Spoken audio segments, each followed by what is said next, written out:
ګرانو هیوادوالو او په ځانګړي ډول د کابل ښار اوسیدونکو السلام علیکم ورحمت الله وبرکاتو.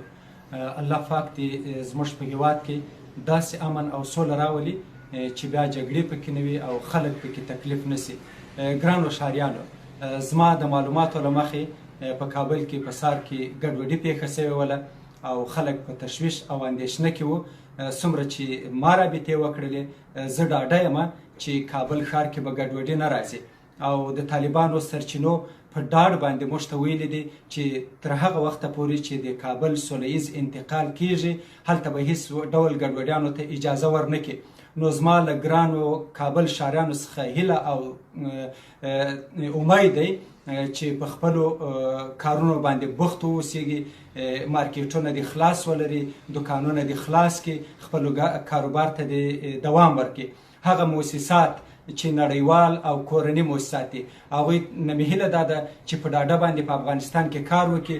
افغانستان خلک د دې مرستو ته اړتیا لري او هغه ډیپلوماټیک دفترونه چې په تیرو شلو کلونو کې دلته فعالیت درلود، تمه او هیله م دا د یو افغان په صفت باندې چې دوی دلته پاتې سي، له افغان ولس سره ډیپلوماټیک روابط وساتي.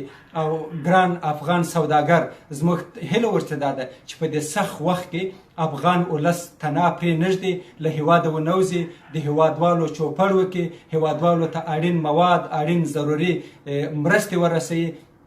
تمه ده هر هغه افغان چې د افغانستان د مسؤلیت حس ورسره ده او ځان افغان بولي، هغوی دې ته ترجیح ورکړي چې د وتلو پر ځای په هیواد کې پاتې سي. څومره چې زه معلومات لرم طالبان هوډ لري چې ټول ځوان استعدادونه، ټول هغه استعدادونه چې مسلکي استعدادونه دي له هغوی څخه کار واخلي. او په خصوصي ډول باندې د رسنیو له ملګرو نه تمه لرم چې په دې حساس وخت کې کابل ښاریانو ته ډاډ ورکړي او په دې وخت کې خپل مسؤلیت ادا کړي تر څو ګډوډي نه مخنیوی وسي او په افغانستان کې پاتې سي. په ګډه باندې د افغانستان له طالبانو او یا هر څوک چې راځي له هغوی